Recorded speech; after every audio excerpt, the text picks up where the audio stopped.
Welcome to People in Common.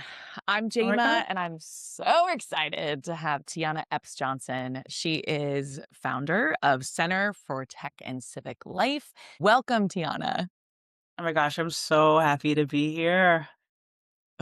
It's so good. Let's tell the people we go way back to baby Tiana, baby Jama days, the innocent old days. I Oh my think. gosh, we go back, yeah, early days in DC, sort of cut my teeth in learning and catching the bug about elections and also making just the best friends that are still like lifelong friends. And so it's so wonderful to find our way back into each other's lives. I know, and so many we have far flung, but there's so many good folks. I think one of the things that really this podcast is about is the good people who are doing Mm. really hard, really important work. And I kind of wanted to start with something you said at an event where we got to reconnect recently, but I heard you say elections are the load-bearing beam of democracy and the civil rights issue of our time. And I plus one, believe you. I just wanted to start there because I'm Yeah. grateful for what you've been up to, and I just want to understand what you mean by that and how what motivates you every day. Yeah. Oh my gosh, there are so many issues that drive me that I care about, that my like heart hurts about, and I want to do Mm, something about. But the one where I've just really found that I have some talent around problem solving and just a deep passion is around our elections. And I think a reason that it feels like such a resonant and purposeful space to work in, what I mean by load bearing is that voting is sort of the way that we've agreed in the United States through democracy to make decisions together about mm. our communities, about the rules that we all abide by. It's the mechanism that we've chosen for choosing the folks that represent us, where we delegate sort of decision making power to our elected officials so that they can make decisions that are reflective of our needs as community members, as citizens, Yeah. and so that we can hold folks accountable when they are not doing those things. And Hmm. whether you care about the environment or immigration or you care about schools or all of those things, voting is one Those of things the used to be core. different, actually. Yeah. Right, Right.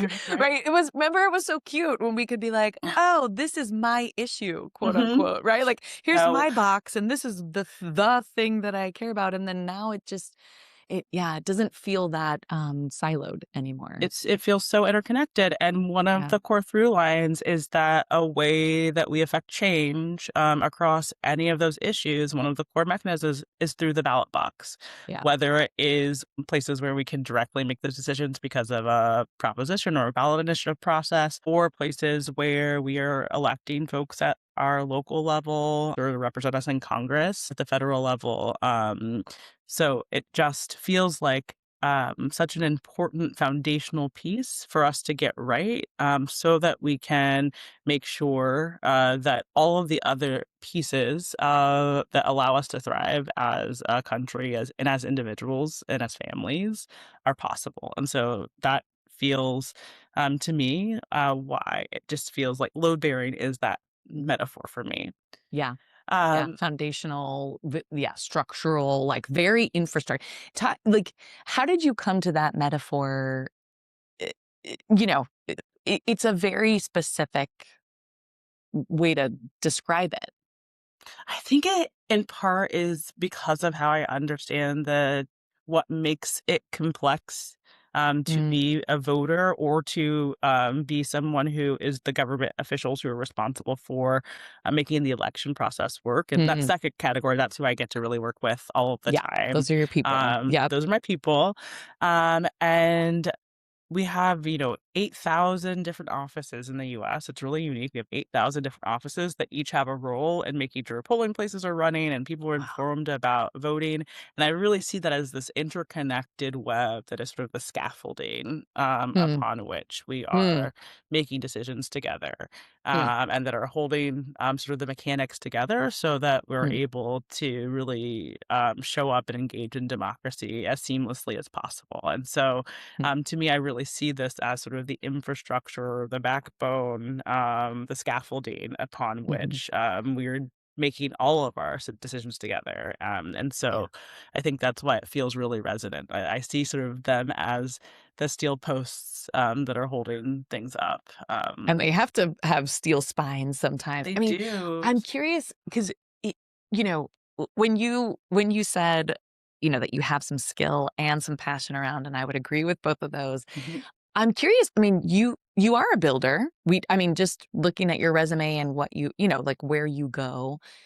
I Yeah, talk about that metaphor that you just used and your skill set, and maybe starting from where you realized that that was your passion. There's oh my gosh, so many times where I've recommitted to this being something that I'm deeply Hmm. passionate about, and so it's almost difficult to figure out where to start. But The I like origin story. Yeah, yeah, it's you like can there's pick so whatever many which of one. them, Yeah. but, like, I think that there's a couple of places that maybe sort of one of the places, it was literally half of my life ago. I was 19. Whoop, whoop. But It your was mind that was year. older. It was that year where folks were studying abroad. So my friends were going to Hmm, Santiago and Madrid, and hmm. I studied abroad in Washington D.C. Same girl. This is why we Yeah, understand each other. you know. I know. I'm Um, looking back. I'm like, I could have just done that. Okay, but it's fine. It's So fine. it's 2006 that year, it's a midterm election, and I happened to get placed in the Lawyers Committee for Civil Rights in their Voting Rights Project. Wait, and happen to like you Like, knew they of asked them. I Yeah. knew of their work, Yep. but a lot of sort of the matchmaking on where you end up placed was really, like, the program doing some inco so they asked me questions about, like, what was I passionate about, and what I knew Yeah. for sure at that time is that I wanted to work, in some field that was justice oriented, that I cared a lot about civil rights and being able Mm, to figure out how to close the gap between sort of our ideals and what we really were experiencing in practice. And I also at that time thought I wanted to be a lawyer when I grew up. And that was like a little bit because that was the only path that I really knew sure. of how Same. to Yeah. get I there. got talked out I of it. just, yeah, same. Ironically, while I was at the lawyers committee, but I that's a know. whole different story. Totally. Mine was Michael Dukakis. And I was like, this seems ironic somehow that you That's awesome. Okay. But, Yeah. what one of the reasons that that was a really important moment for me, other than it being sort of the entry point, was that Yeah. part of my work was helping to support, and understand, all of the calls that were coming into this national hotline that the Lawyers Committee Mm. helps to support, Hmm. among other civil rights organizations. You can call still to this day, 866 our vote, and if you're having a challenge when you're trying to go to the polls, there are folks that can help you, navigate them. And I had really expected, just based on both my understanding of history and the ways that I had understood what the challenges around the voting process to be, that what mostly I would hear from the calls into that hotline were people that were describing sort of direct intimidation at the polls, Yeah. or some of those really overt, insidious, violent ways that people have been barred from the franchise. And there were some of those calls for sure, but overwhelmingly, the folks that were calling into the hotline were asking questions that were really basic about how to navigate the process because they couldn't find those answers. So, like, calling to figure out where do I go to register to vote? How do I find out where my polling place is? How Mm. do I find out more about the folks that are on the ballot? And there were hundreds of thousands of calls that came in, and it was just really striking to me, sort of two parts in that moment. One was that the answers to those questions are like fundamental and really solvable to get to people if we Mm. invested in figuring out sort of that gap. And it was Um, 2006. So that like 2006. this So is not early I mean, the internet. right, but still, but, like, Ish. internet, and it Yeah, was but, like, the tech companies didn't have a whole elections team and things right. were, Right, and that didn't okay. come for maybe another half decade. Yeah. 2010 was when, technology companies really thought about how to bring sort of their power, or their expertise in tooling to Mm, helping build out some civic infrastructure. So in this time, it was, paper booklets of voting law that, I was making those binders for the call rooms of lawyers that are answering questions, but again, we were getting these just really basic questions about navigation that seemed so solvable. And then the sort of second part was if there were tens of thousands, hundreds of thousands of people who are calling in asking for help. Like right. that signals like a deep want to engage. Yeah. And And all the that people who also signals to me that there's mostly weren't calling, right? yes, Like, that that's the there terrifying had part. to You're like, be "Whoa, those so many people are people that were so yes. connected." Yeah. Precisely, and so it just, like, Yeah. helped also be like, "Wow, the scale of this is huge and Huh. solvable." Mm, And that was that was a huge, sort mm, of light bulb moment, of just understanding a different way what might be some of the core challenges that were really mm, affecting voters at scale and some of the solutions. And it is also why, fast forward to a half decade later, a lot of my early work was around sort of building that digital infrastructure so people could mm, find out those answers about where to vote and what was on their ballot really easily through all of the tools at our fingertips. And figuring out how to really support government and being able to digitize what they were up to. So there's that really important early inflection point.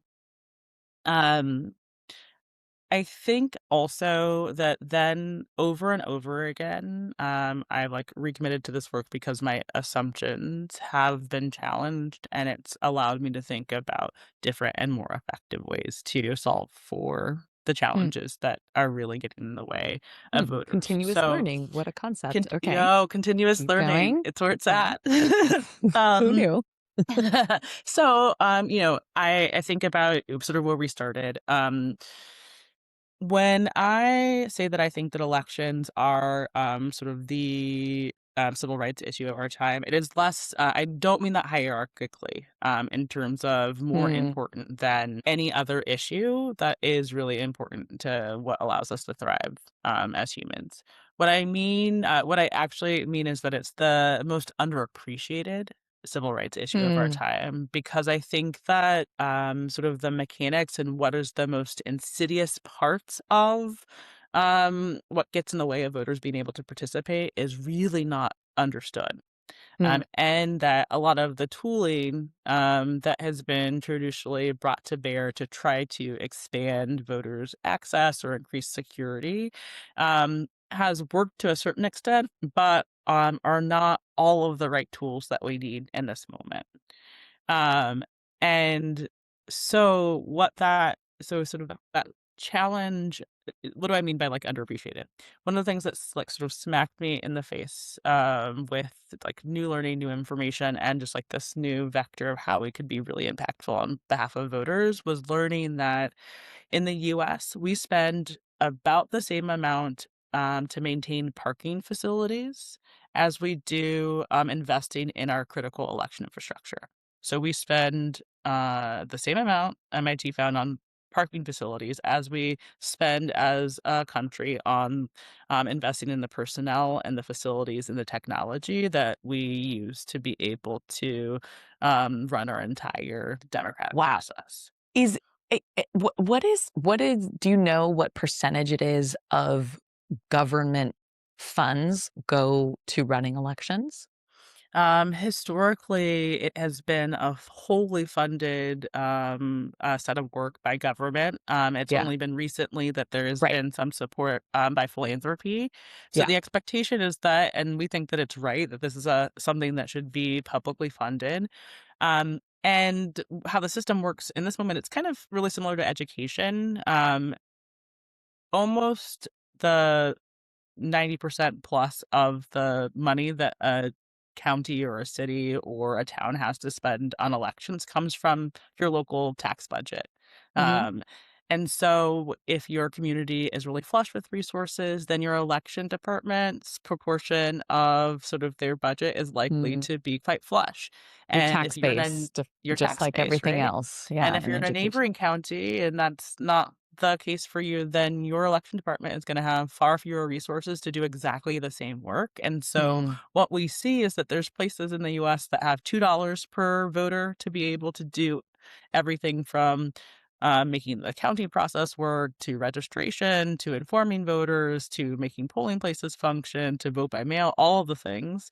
Yeah. And other places that have maybe $60 per registered voter. And those Six disparities, zero. Wow. 60, That's that the level of spectrum too, the disparity 60. is what Wow. we are seeing. And that's the part that I feel like is deeply underappreciated.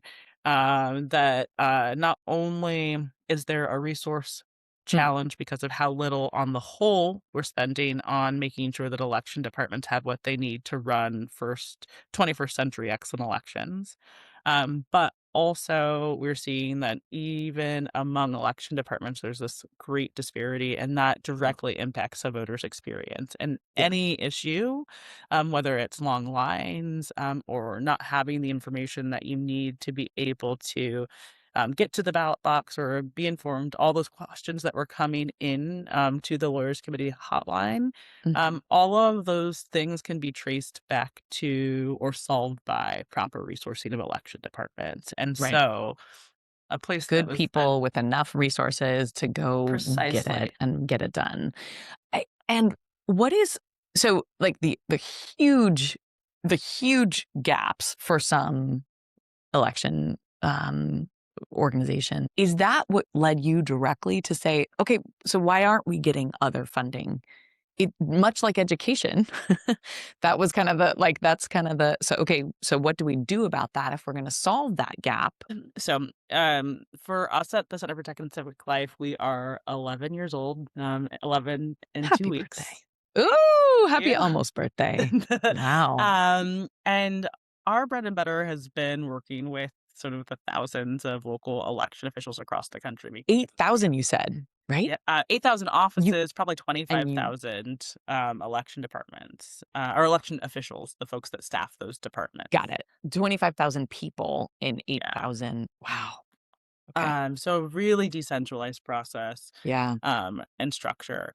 And we are our bread and butter has been making sure and understanding what is the challenges that those folks are having to run really excellent elections for their communities, and then Yeah. figuring out how do we support them with tools or training to be able to solve for those challenges. So an Yeah. example of that was following the 2016 election when cybersecurity became one of the most highly concerning potential challenges to our voting process. At CTCL, we developed a set of training on cybersecurity basics, Mm. protecting election systems, around communication. And that training was eventually purchased by the federal government and made available to all election departments for them to freely have really high quality education, no materials to build those skills. So Mm. that has like always been really at the heart of what we've been up to. Um, and and we've understood through all of that that resourcing was really important. Yeah. But it hasn't always been providing additional support has not always been part of sort of our playbook of how to support election departments. Mm. What happened was, 2020, a presidential election collided with a pandemic, and it required these thousands of offices to, in a matter of months, completely reorient how they were serving voters.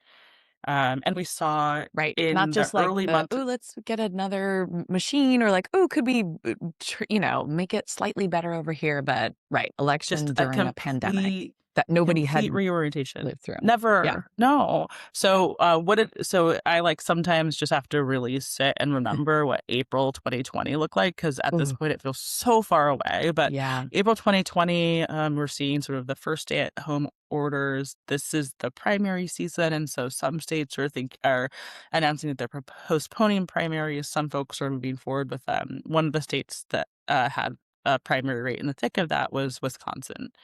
Um Wisconsin's largest jurisdiction in their state is the city of Milwaukee. Mhm. And on that April election, Milwaukee was only able to open 5 of their 180 polling places to Okay. serve all of their Great. residents. 5 of How did they make 180. the decision to go? I mean, because like you said, they were one of the very few to go ahead with an early primary, a scheduled, Yeah, it right? it was But really they a had state by state decision, wow. where, elected officials were on the fly trying to Yeah, choose between stability, and moving ahead with the regular election calendar or making pretty unprecedented shifts in election dates.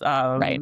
And Right. so it was a really Talk fraught about set load-bearing of being. choices, You're like, right? this is we vote on the first Tuesday in November and our yeah. And so there was these questions during the primary season, but really there was also these operational failures. So what was happening in Milwaukee? Mm, What was happening was that the way that you open polling places is that you need to have incredible volunteers who mm, come and are the poll workers who staff polling places and run them. yeah, And the vast majority of poll workers, at least historically, have been folks that are senior citizens. And yes. so We we talked have to a Carolina Lopez. So Yes.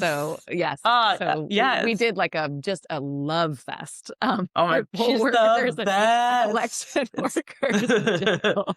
But right, uh, we all have that, the stereotype is true, right? Sweet, awesomely community involved, mostly older, mostly surveying women. surveying Yes. literally showed average age was 72 at a moment, like, not that Wow, kinda like distant past. Congress, basically Yes. same average. Wow, okay. Uh-huh. Okay. And so, a lot of those folks, for extraordinarily good reasons, protecting their health, said that they weren't gonna be able to volunteer. Right. And it was a massive logistical challenge to try to re-recruit folks in no time at Ah, all. And so what that's they had right. to make a decision was just to scale down.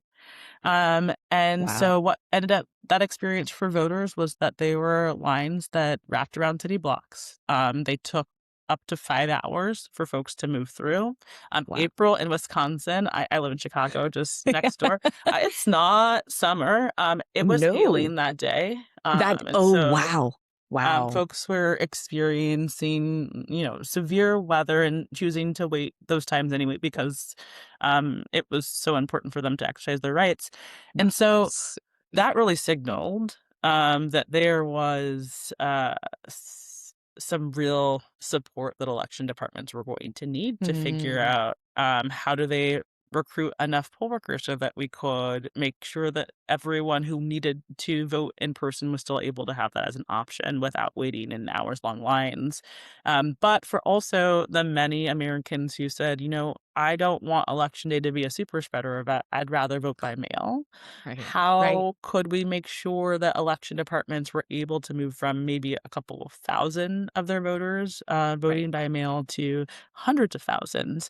And if you think about sort of that at scale, what that really means is that election departments at that time needed to go from filling thousands of envelopes with ballots to be completed and mailing those out, and then getting those back, opening them, processing them, Right. something With that no room for for many error elect for the right, with no first room for time error. doing it, right? Yeah. And Wow. so, maybe they did that as a really manual process with a relatively small team at the scale that they were used to. If you were a big city, especially, you needed to have USPS sized Yeah. mail sorting equipment to be able to Yeah. process those ballots at a rate that also got um, the results out in time. So, what's that mean? You as an election department both needed training around how do you pandemic proof the election process, and then you actually had to implement that. So, what we were doing as an organization the summer of 2020 was twice a week, every week for 2 months, online trainings for hundreds of election officials, Mm, where we were helping folks understand best practice on everything from how to apply public health guidelines at polling places to how to run an outbound mail process at scale for the first time. And something that was really great was that a lot of the states out west had experience with most of their right. voters voting by mail. So we were able to bring those election officials in as experts to share Right. the expertise with their peers. So we were doing that. And they had had the transition experience too. So like they They were did. already running at scale, but they also could say like, "Ooh, when we switched from sort of a few to a handful to everybody, in California, we get Yep. it's lovely, right? You can decide, sure, but everybody gets a ballot, and that is not the case in most Exactly. So jurisdictions." we had our election Yeah, officials like in Colorado that have a similar experience, able to share with yeah. their peers across the country. Here's how we were able to do that. And that's your And best so that's sort of always been your model is here's the training, always. here's the best practice, like, we're gonna do all this research, we're gonna nobody else is kind of looking across the whole thing, that's the whole point, there's 8,000 individual offices doing different things, we're here to sort of be that, much like Carolina is doing, right? Like, there is we're gonna look across this and offer the best That's practices and exactly right. Oh, connecting and people.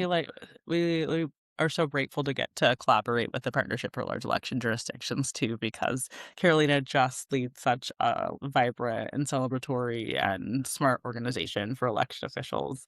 I have to Um, say that watching you 2 and your other like, there is an incredible network of just kick-ass women doing good work and learning from each other and challenging each other, but also being incredibly supportive. oh my gosh, It's we are it's the girls, beloved girls, community. and we It's the are beloved also, community. Yes. I was and it's so much fun. It's so fun, and it's so just watching it, you're like, "Oh," it's so different from the kind of leadership and zero sum and just vitriolic BS that you see everywhere else, and I was in a room with you guys just watching this just it really it felt like you have been building the beloved community and you're here and it was so meta because as you say this is the way we're going to do things together, right? Like this is our base the most basic load bearing beam, right, is for us to be able to how are we going to work together on things, and you guys are leading, showing the way how to do it without the all the BS. It's so cool. I think oftentimes, organizations can be really incentivized to try to figure out how are you like the one massive solution to fix it all. And I will say The one that ring to rule them, right? right? You're like, oh, I'll say great. that like in my experience has not worked yet. Nope, nope, um, haven't seen it but work yet. But like you say, the incentive structure, especially for nonprofits, right, is set up to yes, be, "No, no, no, I'm the only one you should give money to, and right. you should" right? And I've felt like one of the things that's been the most important part of how I've chosen to show up as a leader is really rejecting that idea, and instead, really centering in all of the ways that we lead our work, collaboration, and it's not just because it is, like, wonderful to be in community with folks like Carolina, but it is also strategically the correct way to get to results. The challenges that we're seeing in elections are Mm, complex, yeah. and if we only have one set of tools, that we're using as a way to understand, like, how we solve problems, then we're going to do a bunch of, screws and hammers or whatever the All analogy you is, have is a whatever hammer. Everything is a nail. No, precisely. that's great. And so what we do instead is we have, partners who are the best of the best on building technology for election departments, working alongside the folks like Carolina who are the best of the best of um, bringing together election officials, understanding their shared challenges and ambitions, and making sure that they have a network of support to live into those or solve for those challenges. We have Mm, folks who are brilliant designers who understand what are the ways that election materials need to be designed so that folks can understand what their choices are and can yeah, complete ballots in ways that are counted? We have folks who are policy geniuses who are thinking about how do we make sure that either from an administrative perspective or from a policy environment that folks are really thriving, and how do we have feedback loops from election officials who are really on the front lines of implementing voting policy at the table when those decisions are being made, not just folks who are legislators who are removed from that. yeah. Um, and so when we have folks that are what we describe as like productively swimming in their own lanes, but we're doing together sort of shared diagnosis and then saying, oh, okay, well, this challenge actually needs the folks who can build some tools as well as the folks who can think about design. That really changes how you're able to both accurately really see what needs help and then actually solve for it in partnership with these government partners in ways that are sustained and not just sort of piecemeal. Yeah, yeah, yeah. I'm grateful to watch it. I mean, okay, so I got you off track because we're in 2020. We're in We're, 2020. you are like I didn't know this, that sort of you had always, the resourcing issue was a very particular moment, right? Of needing to meet the pandemic moment, That's and right. this and then talk about, like, how that went, because obviously you and CTLs and CTCL became a target as well for some of this Like, work, so keep going. yeah, oh my gosh. Okay. So 2020, a whirlwind for For everyone so for many so many reasons, yeah. reasons. Right. The Right. Jinx. Yeah. Okay. So, oh, I'm going back in time again. Okay. We're back. Now we're in the Right, right, summer, right, right. summer of Okay. 2020. It's not hailing We're anymore, so that's it's not something. hailing anymore. We're still not really going outside, but, No, no, we're still stuck um, inside wiping our groceries yes. and pretty Yep, yeah. yep, yep. But what was happening then was we were in conversation with these election officials as we were doing these trainings and just in general, being in contact with the folks who are our community. And what folks were saying was that, okay, it is wonderful if we know how to do these things.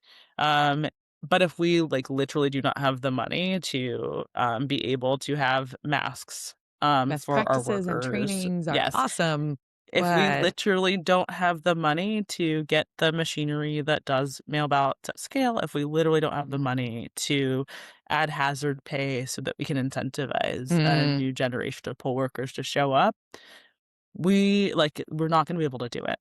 mhm. And the challenge is so big, we were hearing that folks were saying we've run out of our entire year's budget in our primaries. So experts were saying that it would cost about $4 billion to administer the 2020 election. Wow. Congress, as if you remember, they were thinking about emergency appropriations for all sorts of Right, issues.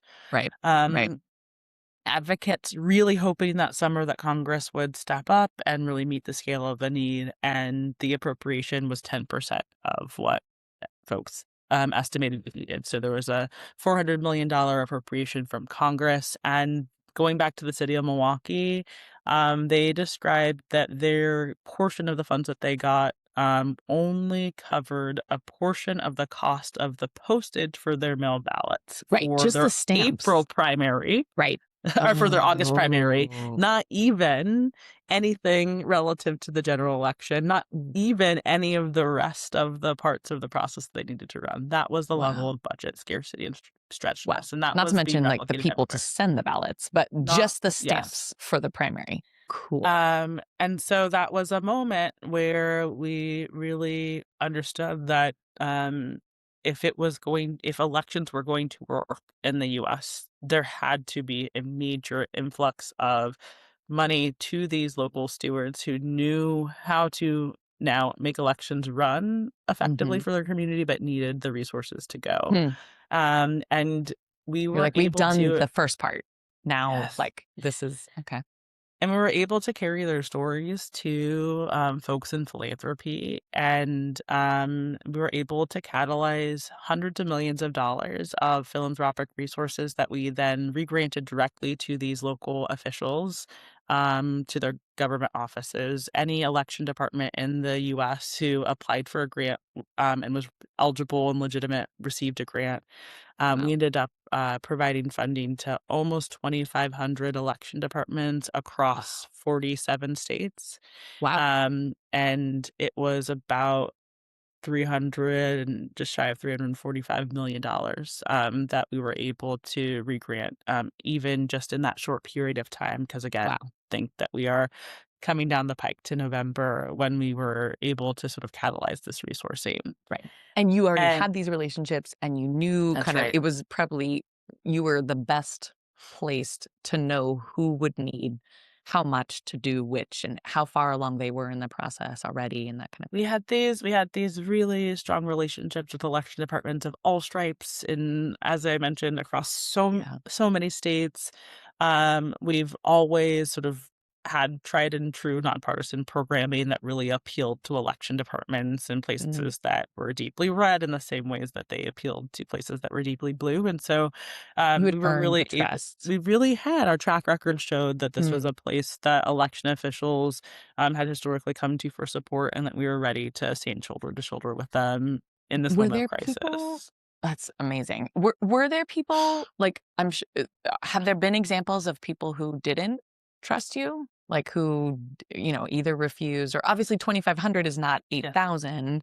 Not everybody hopefully some of those were people who didn't need the extra money, right? They were the Right. $60 a voter counties or whatever, but yeah, but I'm sure there's example in this partisan environment, in this crazy polarized environment, I'm sure.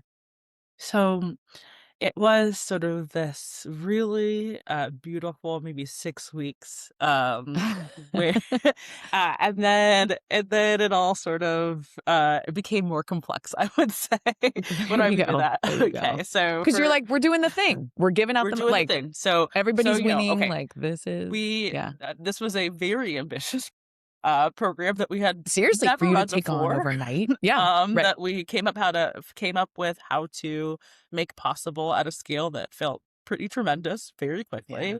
And then we found that it was working. That election departments were requesting funds, and that they were feeding back to us that they were life-saving to them, in wow. terms of being able to make things work. I, had a folder of just, like, sweet messages from local election officials that I called my Oz folder, like, with little hearts emojis around it, and I would just, like, revisit them because I needed that little dopamine boost every once in a while.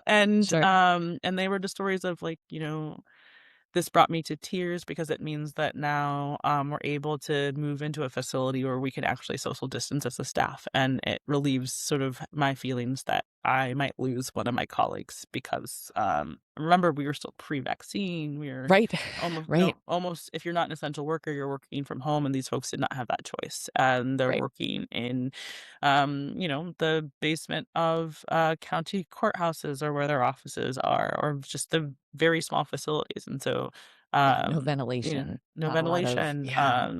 getting stories about folks who were describing, we were literally, our fingers were raw from paper cuts because we were opening and handling so much paper, and we were able to finally get, like, letter openers. Blah. Like, these Oh were my some of the things. god. Um, and Oh my god. and so this is where we also then learned the depth of the texture of the funding crisis, because what we Mm, also asked, folks as part of the process of, being able to sort of meet this need was, if your budget was doubled overnight, what would you do with those mm. resources? Ooh, fun Um, exercise, right? right? Because the And scarcity, like, being in a scarcity mindset and then all of a sudden being like, "Wait, what can I do?" Like, one of the jurisdictions that we supported literally said that they would replace the wood burning stove that no. is the one source of heat for their election department. Another set of folks described getting broadband or actual internet access in their office rather than having to This is go two doors 2020. down. This is 2020. A jurisdiction in New England replaced hand cranked, machines that were counting, ballots that were one of them was literally held together with duct tape. They replaced those as part of, their Hand modernization as part of this grant funding. They literally made the decision to donate those to the Historical Society after that. So Yes, from, like, sounds right. S directly in use to the Historical Society, like, wrap your mind around that. So what we were seeking in this moment was like, okay, we were solving for helping election departments with this really acute need, but also we are hearing these stories that are just devastating failures of Yeah, our public funding system for election departments. And so that was just sort of gnawing in the brain. So okay, 6 weeks, yeah. so many incredible notes from election departments who were really just seeing a transformation in how they were serving voters. Um, like local press across the country, where communities were just really excited about the fact that they saw on the horizon a voting process that was going to really work for them. And, when we actually got to November, despite all of that, we ended up having what turned out to be a once in a century turnout election, where by and large the mechanics worked. It was the most verified audited election that we've ever Of had all time. Yeah. of all time, and it was deemed to be the most secure by the national security community at that time. And that didn't happen by accident. It was an Wow. absolute feat of these incredible public servants saying that they will give their all to make this work. And some of us who just found different ways to stretch to have their backs. Hmm. Eh, Hmm. and, well, that was one part of the reality. The other part of the reality was that, our work ended up getting deeply politicized by a group of political actors, and we faced, our program that we led faced nearly a dozen deeply frivolous lawsuits across a number of Wow. states. Wow. We had Claiming what exactly? claiming that, our intention was actually to rig, elections, in some Just sort of as part of way, the steal, like the meta narrative here, obviously, of and that we were actually had, partisan, reasons for engaging in this work, and that it was meant to, sort of undermine a fair election process, when in fact it was exactly the ironic, opposite. given that the goal was a fair election process where everybody could vote. That's right, and, I think something like 70% of our grantees were jurisdictions that had fewer than 25,000 voters, and so, some of the most Wow. rural parts of the Right. country. So Which it is just what sort you of would hope, because those are the folks with $2 a voter, right? many Like, of them, and yeah, there are many of our larger cities that are cash strapped. They were experiencing actually a sure. different scale of challenge because, if you're in a community that serves 4,000 voters, what you need for mail ballots is like, probably like a physical letter opener.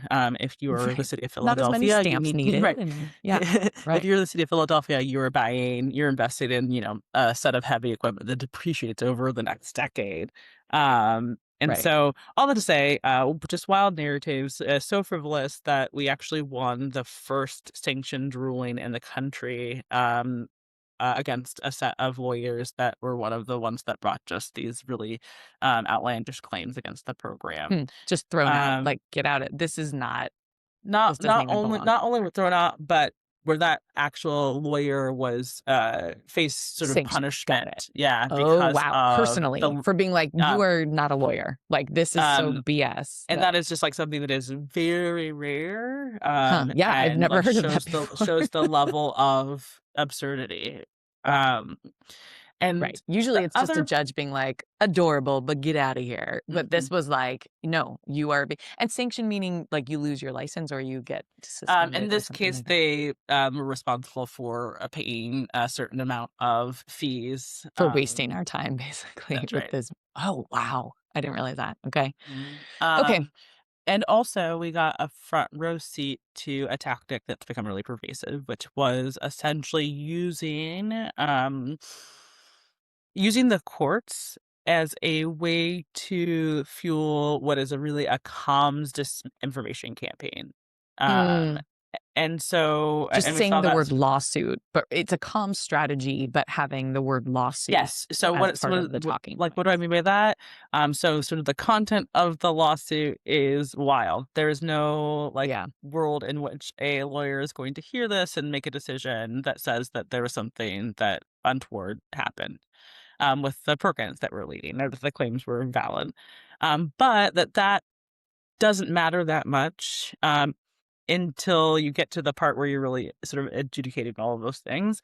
Mhm. When you start with a tactic that we saw often, which was sometimes we'd get a press release about an impending lawsuit before they even filed it, which is also just like a wild practice that is unusual. Hmm. And I think that people really saw that at scale in the post-election period and since the ways that the courts have been used as a way to really fuel and perpetuate a disinformation narrative, even if the claims ultimately are never going to be in favor of folks who are trying to undermine democracy. Um, But it doesn't and matter because it's it, been said out loud and said so many times that it's confusing enough to people that it's like, "Ugh." yes, and I think it's just one of the many examples right now about the way that chaos is being used as a tool, I Yes. think. I want you to Really, yeah, I would love for you to talk about historically and then leading up to this coming election in 2028 and sort of for the future. What does yes. that mean when chaos is the tool, is the It's sort of like I like feel like the way that we both just were like, I've been in this experience. I know. For those who couldn't see us, we both just sat back and went sighed and yeah. Um, I I have had conversations actually twice in the last week where I'm talking about some of the core work that we're up to, and afterwards the person just says to me, "That sounds exhausting. Like I'm so happy that you're You're doing like, it, but "It like that is." sounds exhausting." And that's one of the like that is part of Mm, the point of chaos. mhm.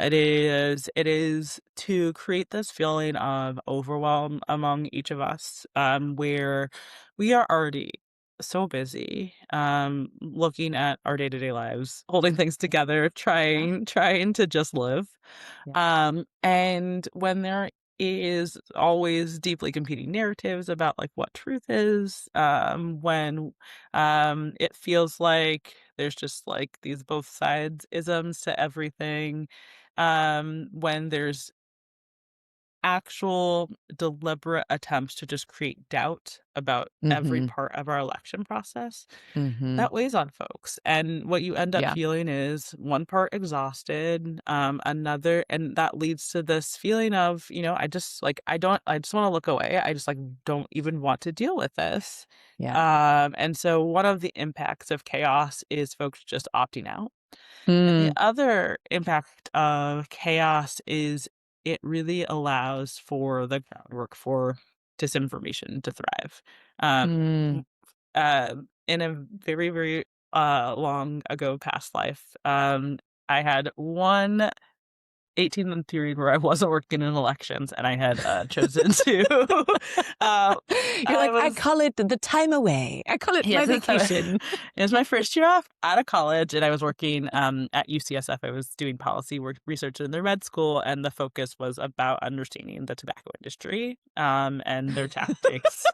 You're like, "Little did I Uh know how relevant that would be." Yes, and so there's this famous tobacco industry document, where after the science was up about, the harmful effects of, tobacco, and cigarettes, a couple of the industry leaders sent this message to one another, and sort of the core is that they said, "Now doubt is our product."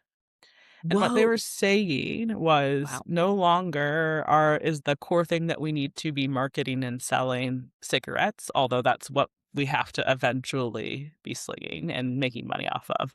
But we need to create an environment where there's so much uh, question mark about the Both sides, like, science they say this, but they of say of the this. cancerous effects that it then makes folks just opt out of either side of it and continue with their habits, despite knowing that maybe it could be carcinogenic, despite the science being settled. The Wow. idea of now doubt is our product is the sort of core frame that helps me understand and sort of ground in this moment when it Wow. comes to the conversation around elections and democracy that's coming from anti-democratic actors. Yeah. And that doubt is the core part of the chaos. And it is, again, sort of that foundation where then you can make sticky false narratives, or you can lead folks to that just feeling of exhaustion and wanting to Yeah. opt out and look away because how do we know? What is the antidote to that? Like, how and then more generally, how do you go about, I mean, I think election officials are one thing because God bless them, right? They're in it, but for kind of the rest of us, how do you see this for what it is without going to overwhelm and exhaustion and, throwing up your hands? Like, how, so kind of what is your professional sort of diagnosis of the antidote? And then how do normal non-superhero election savers do it? Okay. My antidote has been really honing my judgment on who I listen to and whose opinions Hmm. matter, Mm-hmm. and which ones influence what decisions we make about how we're moving about executing on our mission that we Hmm. hold really sacred. Hmm. So, what do I mean by that? The voices that have both focused false narratives about our work, that have meant that at times it's felt unsafe to do the work that we're doing, that have tried to make it such that our work wasn't effectively resourced. Um, those folks stories that they tell about what we're doing, I describe as fan fiction. I recognize the characters, like I'm a character, an organization's a character, and then like all of the plot lines are like, All the okay, same. like those Yeah. are plot lines that have literally been made up. Yeah. And I understand sort of the mechanisms of that, and there's decisions that we have to make because that is a part of the environment. So one of those Huh. decisions we have to You be don't really get to smart. ignore it. Right. We don't get to You ignore it. right. We have But to you think put it in about what its that means proper for the legal place. environment. We have to Yeah. think about, but what that doesn't tell me, and doesn't change our orientation to, is whether or not what we're doing is right, Yeah. and the work that we should be focused on. Because the folks that I am listening to, first and Hmm. foremost, are local election officials, who are saying that the support that we're offering them and the ways that we're showing up for them makes a difference. Yeah. And that not only does it make a difference to their sort of psyche and knowing that they're not alone in this really hard work, but it is making Mm. a practical difference for how they're able to Hmm. do their jobs every day in service of voters. Hmm. And as long as we continue to have these really deeply trusted relationships with election officials who we are here to support, Hmm. and as long as we continue to deliver value from their perspective that is adding up to moving towards excellence in election administration across every jurisdiction in the US, then that is the feedback, that's the learning, that is the Hmm. part that says, okay, we are on the right track. And if those are the folks that are saying, actually, this isn't working for us, or we need a different way of support, or there's a new challenge, then that's what we listen to and we Mhm. figure out how to respond to. But not folks that have terrible intentions, who are not trafficking in the truth, and who are interested in making really hard the work of some of the bravest folks that I've ever had the honor to be able to work alongside. Hmm. Hmm. Uh, wow. And that's basically, I think, the same for all of us, right? I mean, I I think think it the is. part two, it's like, listen, figure out who you're gonna let into your um yeah, who you're gonna listen to and what those motivations might be, right? So like pay close attention. This is what we teach Yep, our kids all the it time. I'm is. It's like, pay okay, close what are they attention, trying to yeah. and it's kind of about, it's in part, I think it's maybe Adrienne Marie Brown or someone that I heard say, "What you pay attention to grows," right? Yeah, that's right. Um, and so, what I try to pay attention to is the part that feels like what I want to give the most energy Mm, to.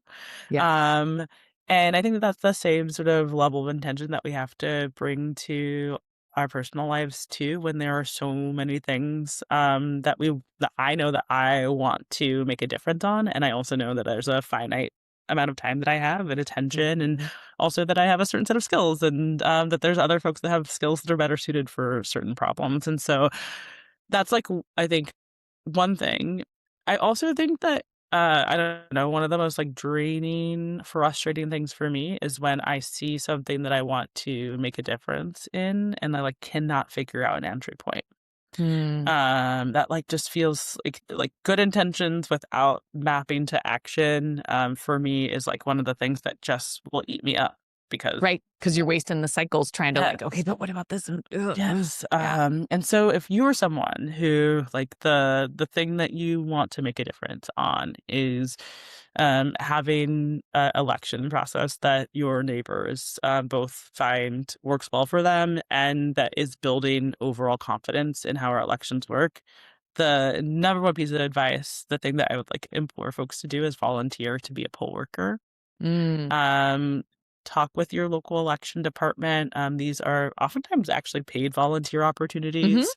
You are going to spend a long, hard day at a polling place, helping maybe check in people or making sure that they get their ballots or making sure that those ballots go through a scanner, setting up, closing down at night. And in that process, not only do you literally get to directly make sure that a polling place works in your community. But there's been a lot of research, especially for 2020, about what are like, how do we understand confidence in our election system and what actually Mm. builds and drives increased confidence. And it's really fraught. And one of the only interventions that has been proven to increase confidence is the quality of someone's interaction with their poll worker. So Hmm. someone who Hmm. is having an in-person voting experience and has a really Hmm. great experience with the volunteer that is, or the set of volunteers that are at that polling place, is one of the few things that Hmm. drives that confidence up. And so, um, it's a front row seat, to how elections work. It's this Hmm. direct ability to actually, like, get your hands in it, and get to see all the checks and the balances Yeah, and the not to ways mention that, like experience it for yes, yourself and look around and be like, "Oh, wow, this there's you actually a lot of thought and accountability and checks and balances that yes, goes into this process." I've volunteered to be a poll worker multiple times.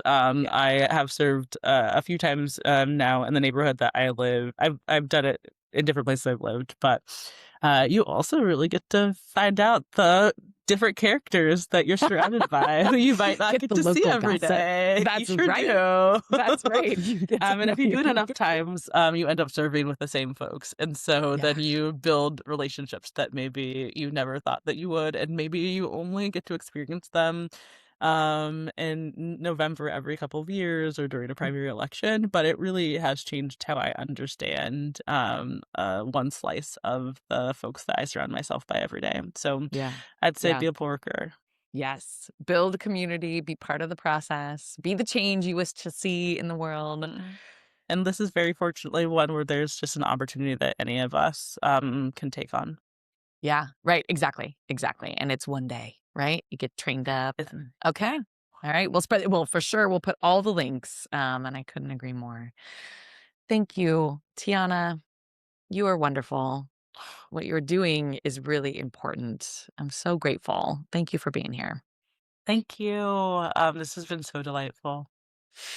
You rock. All right. Thank you, my friend.